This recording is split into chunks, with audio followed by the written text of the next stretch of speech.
Good day out there to all my listeners, and I'd like to welcome you to Is Your Way in Your Way podcast. And I am your host, Cassandra Crawley Mayo, and I am, well, for the new listeners, because I know we have new listeners. So let me share a bit about what this podcast is about. It's actually about individuals that are in their way. I actually wrote a book titled Is Your Way in Your Way? So I thought how appropriate it would be to have a podcast titled Is Your Way in Your Way? And what that's all about are individuals who are stuck.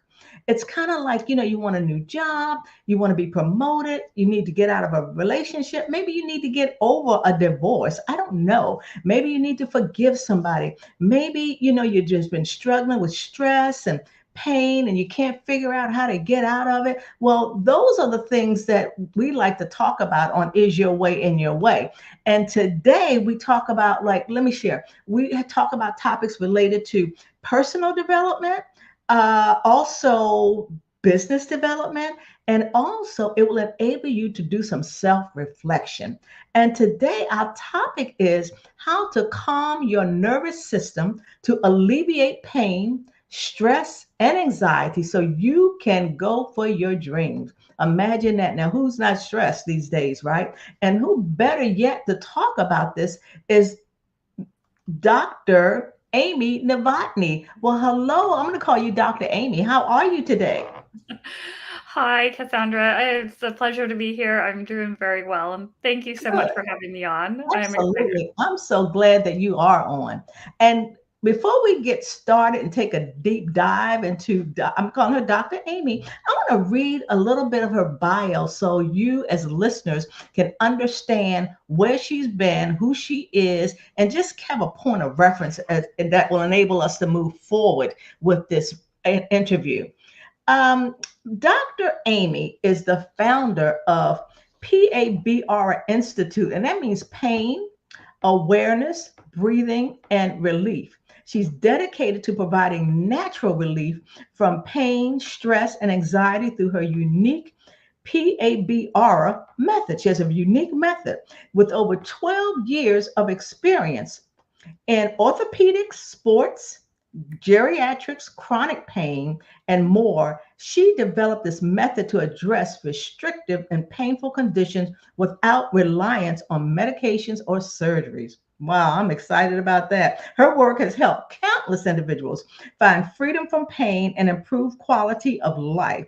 For example, many of you know Robert Kiyosaki. Everybody knows that name, Rich Dad, Poor Dad.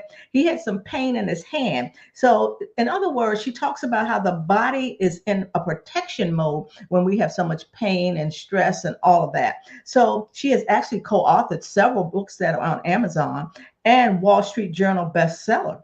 Outside of her practice, she is an accomplished endurance athlete, an award-winning wildlife photographer. She speaks French and Spanish that has allowed her to communicate and help various clients from all around the world. Oh my goodness.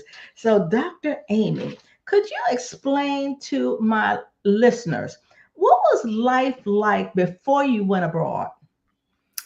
So before I went abroad, I lived with my mom and one of my brothers growing up in Arizona. And my mom was very strict. She was strict, but also restrictive. She did not allow us to do a lot of things. We were in activities, but once those activities ended, we came home. We didn't really have friends at home. She tried to control most of our behavior as best as possible. So to say it was hard, it really was. But how I coped was I studied. I figured one thing I could control is I could control my performance in my academics. Or whatever activity I partook in that she allowed, I just dove into it and I put all my heart into it. So my desire to escape was based on could I get enough scholarships? Could I get enough funding to be able to go study abroad? And that's literally what I did. Now, right before I went, I had started to work. And so I was able to get kind of out of the house in that sense. But then studying abroad was really my way to expand and get free. Okay, well, tell us about you being able to speak French and Spanish. All of that occurred when you were abroad? So in school, starting in seventh grade, I started speaking Spanish. I started taking Spanish classes. Then in ninth grade, I started taking French classes. So by the time I graduated high school, I was in the AP level for both French and Spanish. And so I started college doing a French major and a Spanish minor, in addition to a biology major and math minor. Wow. And so going to study abroad in France allowed me to finish a French major, and I was able to finish a Spanish minor when I came back. Oh, wow. Interesting. So you have done a lot, abroad, your studies, your academics, and if I'm not mistaken, you were valedictorian in school? I was salutatorian in high school, valedictorian in my doctoral school, yes. Wow. So what was it that enabled you to pick? Well, let me ask you this. Did you always know what you wanted to do? No, not at all. Not at all. Okay. It just like any other person, it wavered from marine biology to veterinarian to I was going to go into ecology and be a research scientist, to ending up as a physical therapist, then switching to nervous system work. And that's where I am now as a business owner, which I never thought I would be. Never thought I'd be a business owner. That was not on the radar. Right. So you in orthopedics, I mean, did you do surgeries or what type of work? You didn't do that. Okay. No. My doctorate's in physical therapy. It's not in surgical procedures, medicine like that. Okay. Now, what tempted you to go in the field that you are currently in? Did anything have to do with your backstory, or where did that come from? That you really are on a mission to relieve pain, stress, and anxiety with folks? So my background in physical therapy, that led me to where I am right now, because I got the doctorate in that, and I studied about the human body. I was into physics, I was into biology, so it was a good field for a little bit. But I realized that a lot of people weren't fully healing, and a lot of the things were done external to the body. There weren't internal changes. And so at the same time as I was studying and practicing and working with people, I was also starting to run and train for marathons, and I was trying to qualify for the Boston Marathon. Wow. And so I realized when I was running on the treadmill, I'd run 8 miles on the treadmill 3 days a week. For the days that I ran, if I changed my breathing mechanics and my body position, I could feel my body release tension. And I didn't have to stretch. I didn't have to foam roll. I didn't have to scrape and do all the things I was telling people to do as a physical therapist that you had to do. I stopped doing. And I felt very free. It just felt good. So I realized at that point, all the physical therapy stuff I was teaching people are not always enough. There's something else. And so that's when I started exploring, what is that something else? If I could feel it on myself, how could I put it into a process to help other people? And that's what led me to, boom, where I am today. Okay. Well, I'm hearing that you have a very unique process. And tell us about that. That's part of your institute, right? That's why it's called the Pain Awareness and Breathing Relief Institute. So tell us about that. What happens in that institute? Sure. So in that, I work with people one-on-one, and I teach them how to calm down the fight or flight nervous system that ramps us up. So in our body, we have an autonomic nervous system, one that either ramps us up and gets us really wound up, or we have the opposite that calms us down. And then there's another segment of one that helps us with digestion.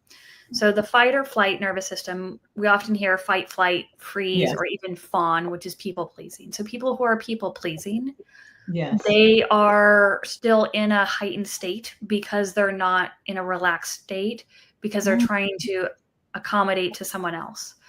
So what I realized is when we work on influencing it and controlling that and working on calming the body down, actually getting the nervous system to stop being overactive, the muscles in your body start to release. Okay. When they release, they can release their abnormal grip on your bones and joints, which can help with joint pain. When they release, they can also release emotions, which can help with trauma, abuse, anxiety, panic, PTSD. When they release, they allow our breathing mechanics to change and how we move our body. So my work then became about how do I get people to learn how to release the nervous system. Right. So they stop guarding their body day in, day out for years, decades on end. Okay. What are some of the, let's talk about, I want to know about some of the techniques, because I also read that you have really helped a lot of people, that somebody was going to get a knee replacement, and based on the work that you did, they didn't have to get a knee replacement. I even remember a story of a runner. I don't know if he was a marathon runner or whatever. And as soon, I think, as he got to the finish line, he just collapsed. And you were able to see the pain in his body, and the paramedics came over. To me, it was scary. It was like he was shaking. And I mean, it's kind of like, I'm sure his nervous system, everything, he was tensed up. Tell us about that, and how did you help him relieve that pain? Sure. So I was running a marathon. It was 2 marathons back to back. One marathon was done in Michigan. The other one was done in Wisconsin. And I believe that we did Wisconsin first and then Michigan. And so we were on the second marathon, and I was running, and there was this gentleman, beautiful, perfect specimen of no fat, all muscle, just perfect tone. Like, he looked like a Kenyan or Ethiopian runner. And I don't mean to be stereotypical, but he literally looks just like the top runners in the world. And he was running. And so at first he was running past me, very, very quickly past me, as I was just going plodding along. And then about mile 23, 24, something like that, I passed him. And I was shocked because I could see he was limping, and I felt horrible because he should have been done. He should have been flying through that. And I never like to see someone in pain and not going through the experience that they want to be in. So I finished the race, and then I was in the finish line waiting for my cousin to finish as well. And I see this runner coming through the finish line, and he is hobbling through the finish line. And when he stopped moving, his body kind of seized up. His legs, his thighs were seized up, his quads. And so they rushed and got him a wheelchair. They put him down, and he was grimacing and, crying out in pain and grabbing his legs. And they're trying to get a lot of medical staff to come out and help him, because sometimes it's hard at the finish line. The medical staff is there to help you, but they're trying to get information out of you. But if you're not really able to speak because you're in so much pain, it's hard to know what to do. Yeah. So I went up to him, and I just whispered in his ears, and I said, "Can I help you? Can you?" And he just kind of nodded a little bit, which was enough for me to say, "Okay, go ahead." I said, "Just listen and follow what I say." And so I had my hand gently on his chest, and I said, breathe in. And I said, when you exhale, I said, just follow my hand, just let it fall. Let your chest fall under my hand. And we did this for about 30 seconds, and there was a little bit more to it, but we did it for 30 seconds. And then all of a sudden his eyes popped open, and he's like, "It's all gone. It's all gone." Oh, wow. Yeah. And he just stood up quickly out of the wheelchair, and he just looked around, and the medical staff's like, "What the heck? Why is this guy who's just in excruciating pain, not able to communicate really, like, now all of a sudden is okay?" And the guy said, "I'm fine.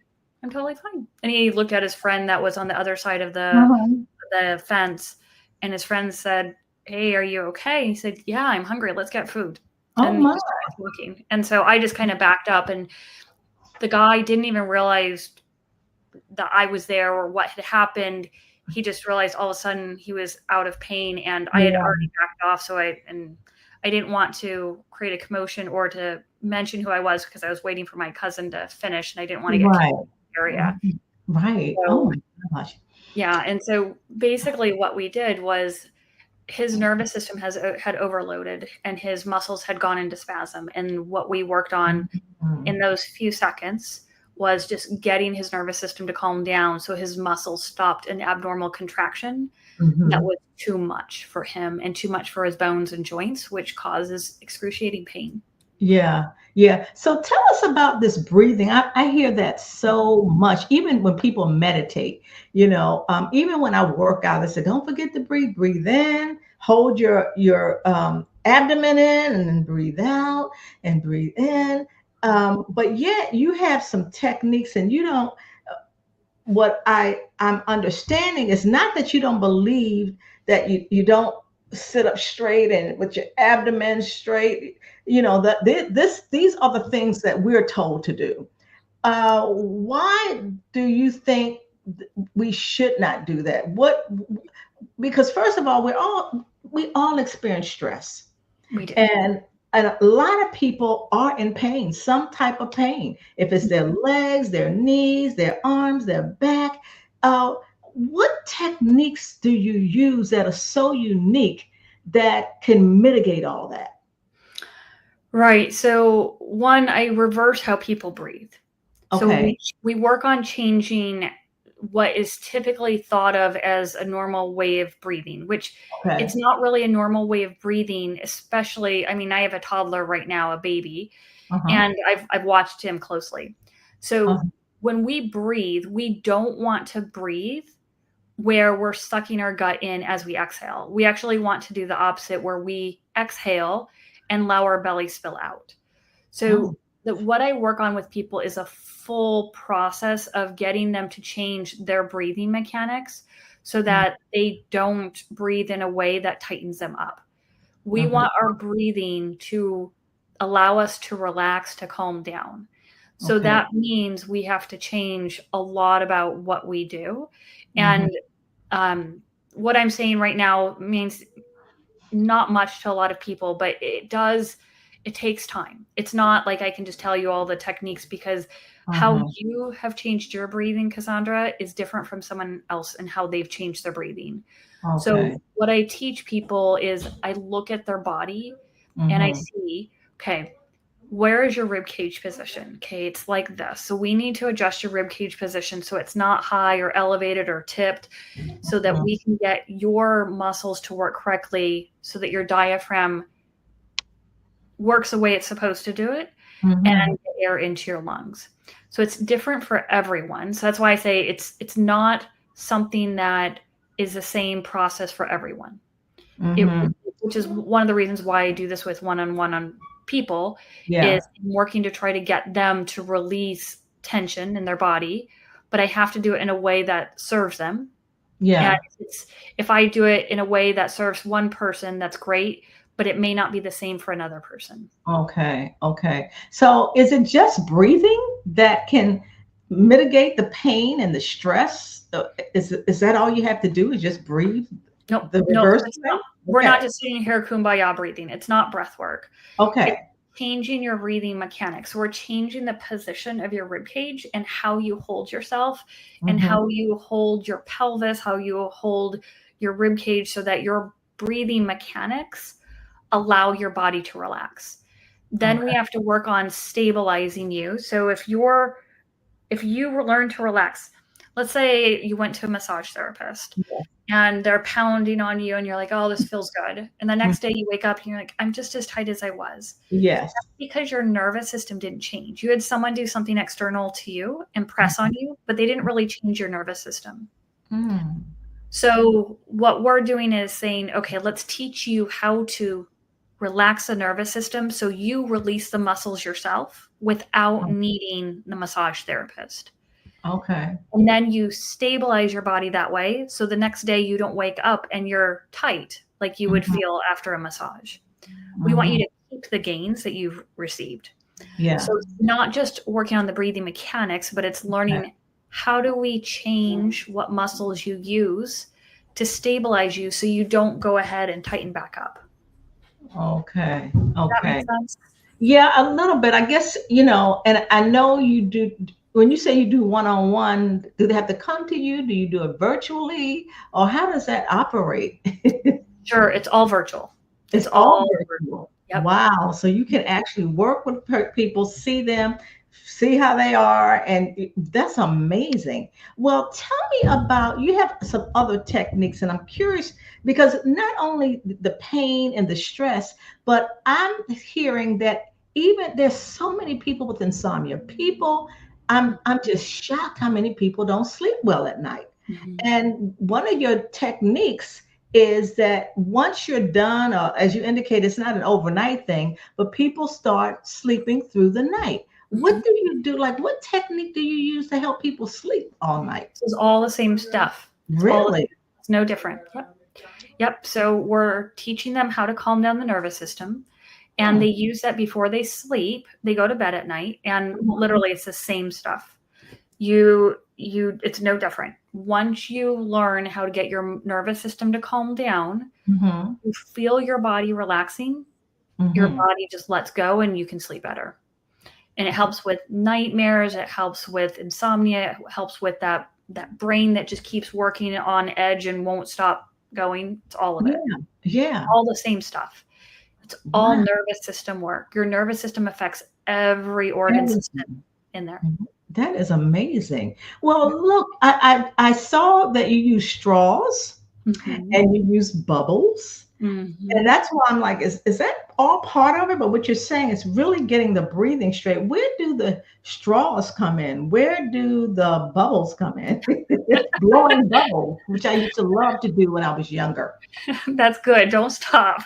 Okay.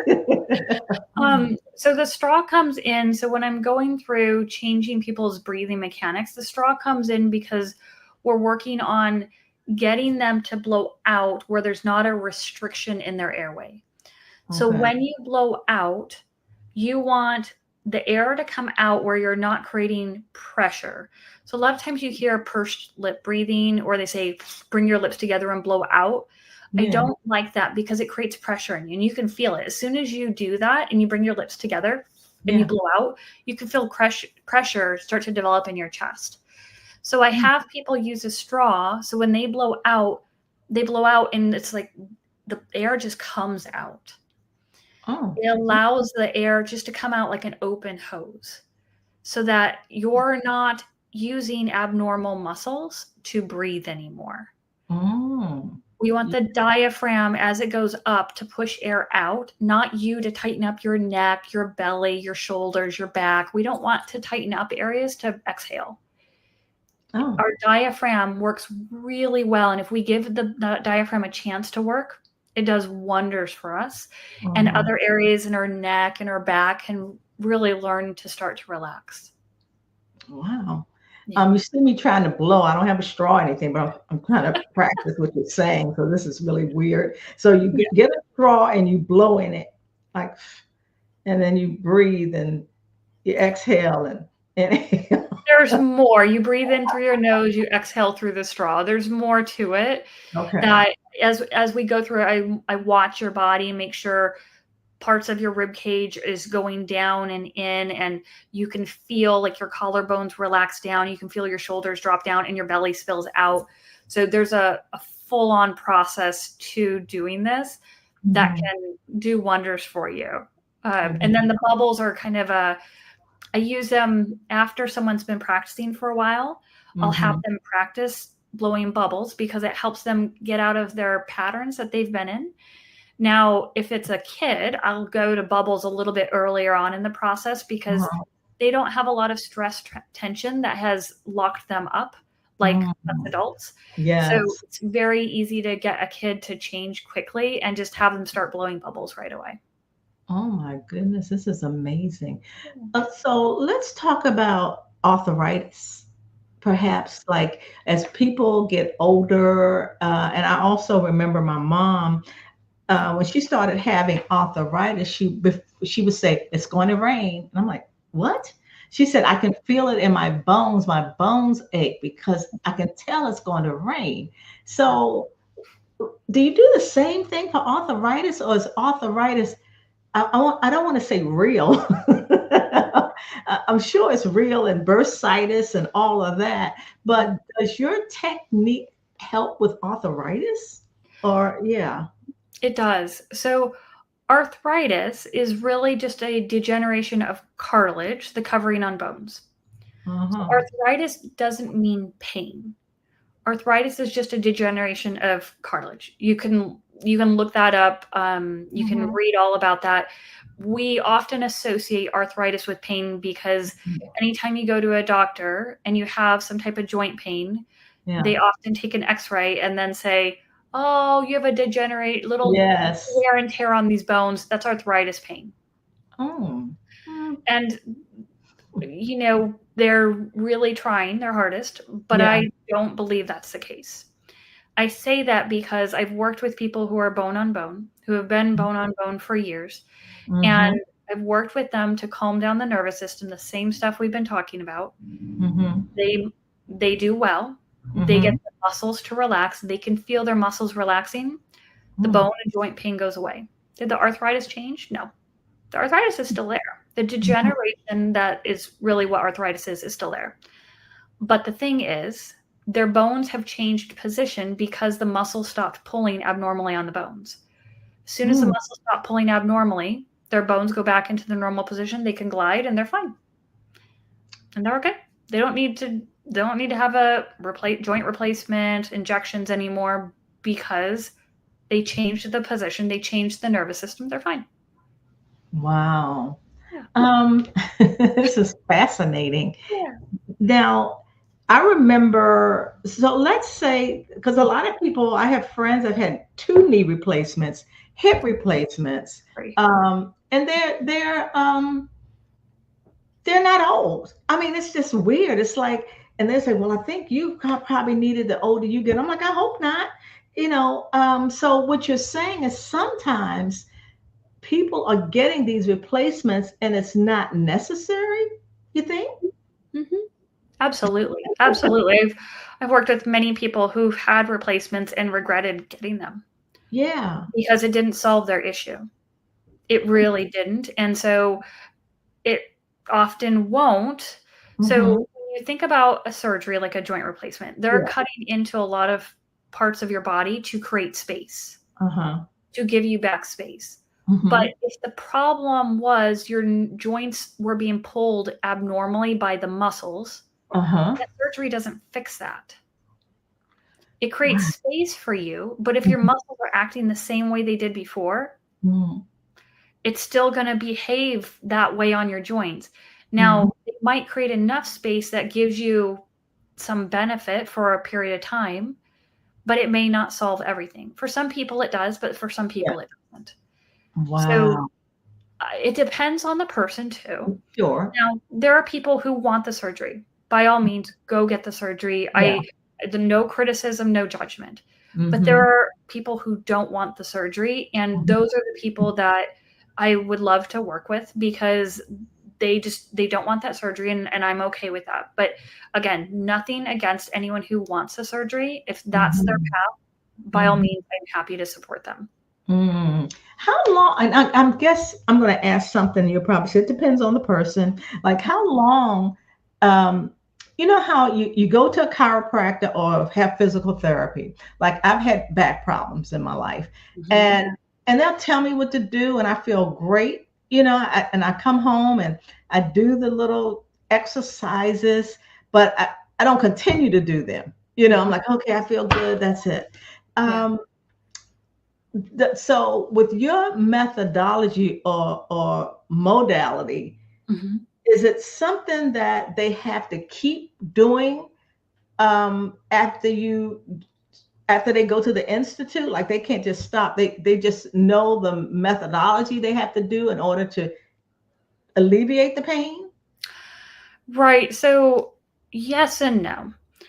What we're doing, I'm teaching you principles and getting you to sense your body differently. Okay. So what does that mean? So if I have you do something, Cassandra, I want you to feel what we're doing. It's not just do an exercise and off you go lift this one thing and do it 5 times for 3 sets of 5. Mm-hmm. It's not that. It's, can I get you to feel something with your body? Once I get you to feel something with your body, now you own it. Your body starts to incorporate that in your daily movement. So we're working on changing how you walk, how you reach, how you sit, how you stand. Yeah. So everything that we're doing is a change of you at a basic level. So the hope is that as you implement these things, you feel the change. So you just start implementing it in your daily life. So then once you're done, you can just feel those things. And if you can keep feeling those things, then you're fine to go. If you feel like you forget or you feel some kind of pain crop up, you know your body changed and you lost the sensation of something. So I tell people, obviously, I'd like you to keep practicing things. And depending on the level of activity you are in your life, and that for some people say, yeah, you really should be doing something to this effect for, the rest of your life. Just like you eat every single day, you should do something to calm your nervous system every day. I mean, we should do it for self-care. But on the other hand, you can just work on sensing, hey, can I sense this part of my body? Okay, good. So I know my body can stay free. So it's not like a gym program. It's not like a physical therapy exercise program. It's different than that. It's more about sensory, and can you feel your body work a certain way so it stays free? Right. So pain, it's just like a fever. You have a fever, it's like it's you have an infection. That's what some people say when you have a high fever, it's just infection or something going on in there. So when you have pain in your body, that's a way of saying, of course, something's wrong with your body. but we talked about like protection.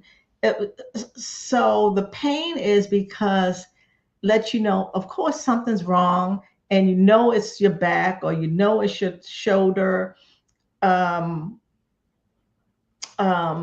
So, and like you said, like we all get stressed sometimes.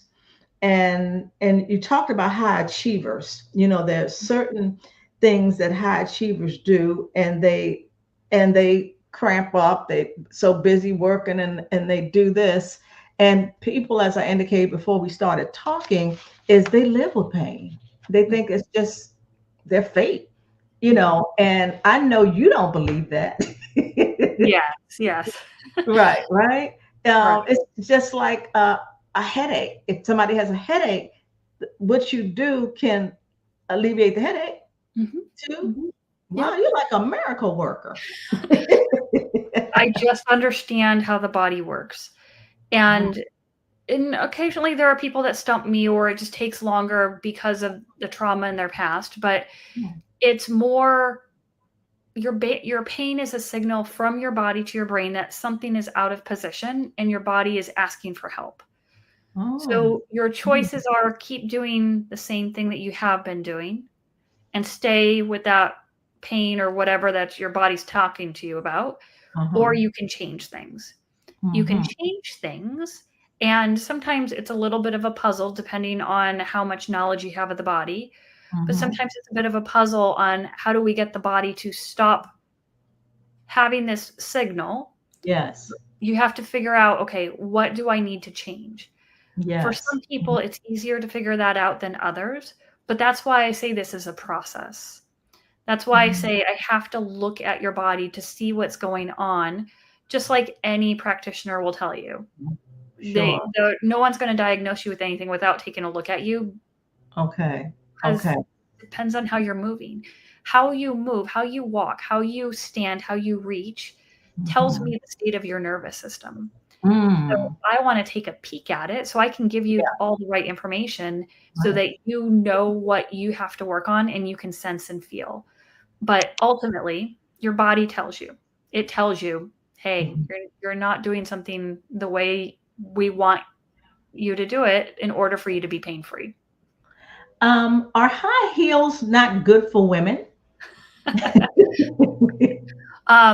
not good physically and nervous system wise. Oh, If you want to look good, they can make you look good, but yeah. not good for your nervous system. No. Wow. Yeah, because I can't even wear heels anymore because if I do, my lower back, oh my gosh, it's unbelievable how bad it hurts. Right. Exactly. Your body has gotten to the point where it says, please stop. And Mm, so wow. the way that your body is positioned right now, Cassandra, it's already in a position where your pelvis is tipped forward too much and your low back muscles are already overworking. Putting Mhm, high heels on exacerbates that condition. mhm, So until your body learns to change and to reverse kind of what it's fallen into, the patterns it's fallen into, I would recommend not wearing high heels. That's not to mhm. say you can't wear them again in the future if you can get your body to change. Wow. You could wear them again, and I've had many women do that, but it will take some practice and awareness first to change your Mhm, nervous system before I would recommend that. mm. So, Dr. Amy, what is your mission? Mhm. Well, my mission is to help as many people as possible out of surgery. Um, Mm, I want mhm, people off medications. I want mhm. them, if they choose, Yes, to right. have surgery, not to have medications, not to have procedures, if that's what they're looking for. So many people I've heard regret their surgery that they've had, and Mhm, I hate hearing that. So mhm, even if someone doesn't work with me, if they can hear what I'm saying here on this podcast and other places, mhm, and if it gets them to change how they do things and mhm, gets them to think differently, I've fulfilled my mission. I just want mhm, to get people to think differently so they seek mhm, other forms of treatment. So they mhm, pause and look at the treatment that they are receiving and say, is this really addressing what Amy's talking about? Am I mhm. changing how I can feel things so I own my body again? If Right. not, then do something different. Whether it's work with me, work with someone else, just Yeah. do something different so you stop repeating the same thing over and over. So the work that you do, is there a community of doctors like you that do what you do? Not yet. Not yet. Okay. I will eventually work on training other people. Oh, wow, that's amazing. So you are a hot commodity. I do keep busy. Yeah, that's amazing. I want to talk a little bit about those high achievers. Um, they have certain habits, and you're not saying all high achievers are in pain, they a fight mode or whatever, but it's something about high achievers that perhaps are they do they have more pain, more stress, more anxiety? They can. Uh-huh. Um, Often, someone who's high achieving, they like to be high achieving in various aspects of their life: physical, mental, emotional. Hmm. And so, how they hold themselves physically can often lead to a lot of pain, stress, anxiety. I work Hmm. with a lot of entrepreneurs, and I see that very much so in that community. Hmm. It's not always the case, but it's very, very common. And so I try to work with people on teaching them ways to relax their body and their nervous system, Okay. and then getting them to change their mindset, because a lot of them will feel, if they sit a certain way or if I coach them to hold themselves a certain way, they feel like they're slouching, they feel like they're being lazy, even though they haven't changed their work ethic. They just Yeah. feel that way because they've Wow. been trained to believe something. So I have to do a little bit of work to get them to change that mindset. Mm. Do you have a waiting list? um no, not in the sense of that. I do screen people. So Mhm, I screen everyone I work with because I want to make sure we're on the same page, to make mhm, sure that as we're working, one, a person's going to do the work, uh-huh. two, to make sure they understand what we're doing is very different.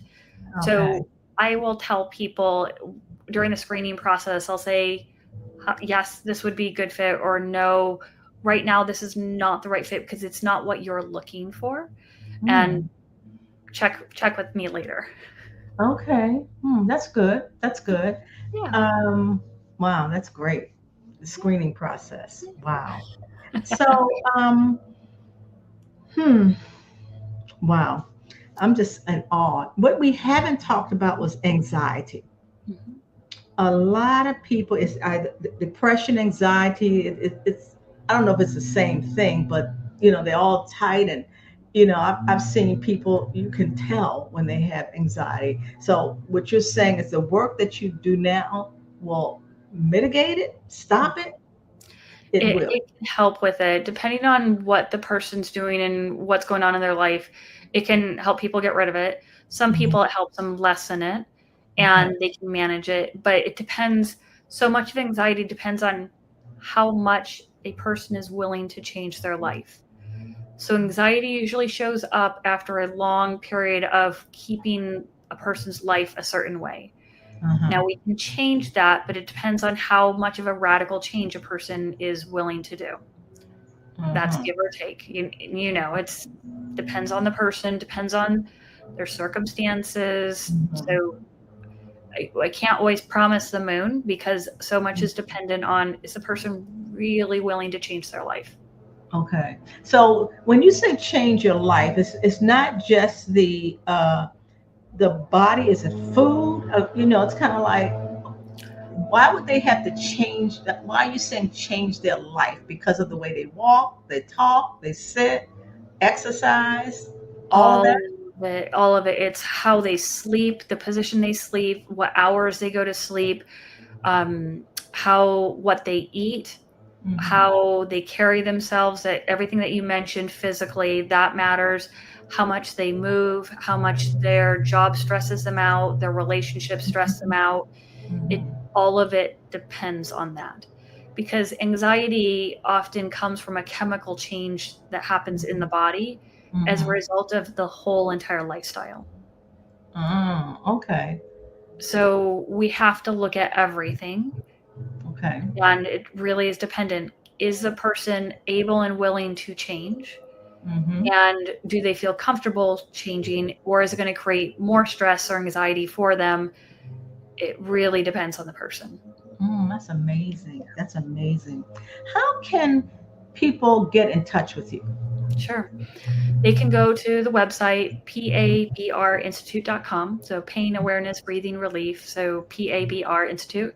They can sign up their email list. I have an email blog, so I send out letters to people, tips and suggestions. They can reach out for me for a free consultation for that screening process that I was talking about. Right. And I Yeah. say that in all love because I don't want to waste someone's time or money. Right. I I really don't. I care about what I do, and I want to do a good job. Like I Yeah. really care about doing a good job. So I say that in all love, that I do want to make sure it's the correct fit. Right, right. And I appreciate that. And I appreciate you with those values. I think that they're very, very important. Um, wow, this is incredible. For my listeners, when we talk about get out of your own way, is your way in your way, and many of us it is. Mhm. It's just it's like how bad is the pain? And there's so many of you that don't want to take medication, and you're just medicated, taking this, taking that, taking this, taking sleep medicine, taking anxiety medication. Oh my gosh, blood pressure, all of that. So this Dr. Amy has a modality. I'm calling it a modality. Hers is very different than what I've ever heard. And if you're open to it and you are having that pain, and am I not mistaken, you don't take insurance either. Is that right? No, I don't, Right. unfortunately. Okay. Okay. So she doesn't take insurance, but I have a lot of entrepreneurs on the phone. And wouldn't it be better to feel better than buy that dress? Wouldn't it be better to be better than maybe go on that vacation, which vacations are good. It will enable you to relax, but maybe we have to sacrifice sometimes so that we will not get stuck. Because my experience with, like I indicated, I've had back pain and it's a lot better than it used to be. But I used to travel 90% of the time on a plane, and boy, oh boy, sometimes I just couldn't make it. and I could tell my body was out of line. And I didn't really know about the nervous system stuff, but I'm sure that had a lot to do with it. So I just encourage you listeners, for those who don't want to have surgery, just call Dr. Amy, email her. She indicated the consultation is it 15 minutes? Yep, 15 minutes free. Yep, 15 okay, minutes. 15 minutes free. So Dr. Amy Novotny, it was my pleasure to talk with you. I've learned so much, and I tell my listeners, if there's something that Dr. Amy shared, please share this podcast.